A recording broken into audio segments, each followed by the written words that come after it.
Karl Marx might have known a lot about economics, but he knows very little about human beings. You must know the pain of the child which is going to bed today without eating a full stomach. You must know the pain of that woman who has a baby in her belly but she doesn't have the food to nourish that child. You must think of that farmer who doesn't have enough nourishment to go to his field and do his work today. You must know the pain of this. If you know this, then all this rubbish you will drop and see how a nation can move forward. He predicted that the richest nations in the world will become communist. People will share their wealth with each other and how wonderful it's going to be the world. It's a fantastic dream. It's a beautiful dream. It's one of the best dreams the world has dreamed, that everybody will be equal, everybody will have everything, nobody has to… it's by our need, not by our greed. You may produce $1 billion, I may produce nothing, but you are willing to share with me. When the poorest of the poor on the planet started talking about communism, communism became ugly. It's such a great idea. If the rich and the wealthy and the capable had taken it, world would have become an ashram. Yes, it would have been a perfect spiritual setting, really, if the rich had taken it. Now the poor took up the idea. What they could not earn, they want to take it by beating.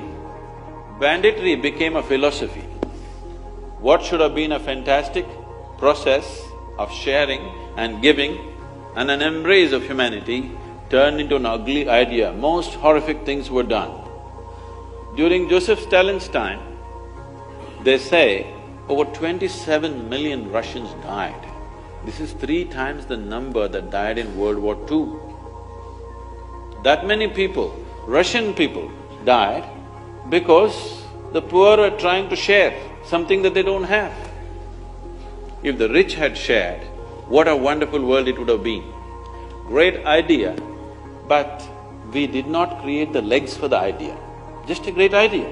If you wanted this idea to work, you should have made the whole world meditate, turn spiritual, then naturally they would give and share.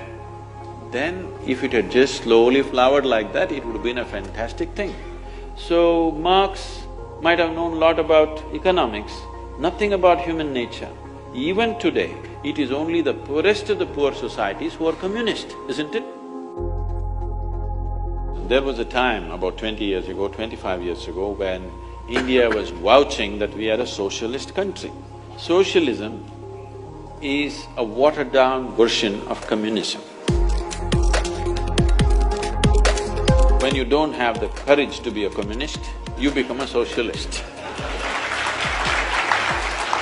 Which has always been one of the serious problems with our nation, that we don't have the courage to say who we are, what do we intend. So, communism as an idea is a fantastic idea. There's a very beautiful story, incident which happened when Mark Twain visited. He was so excited. Wow, rich are going to share their wealth with the poor and everybody's going to be equal opportunity for everyone. This is fantastic.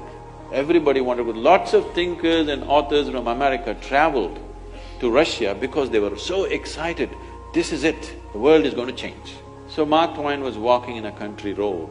A country Russian gentleman was walking in front of him with 2 hens under his arms.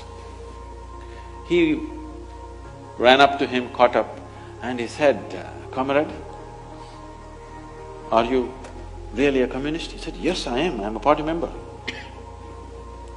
He said, "Is it true that if you have 2 bungalows, you will give away 1 to your comrade?" "Of course. If I have 2 bungalows, I will give away 1 to my comrade. I am a party member, I am an office bearer.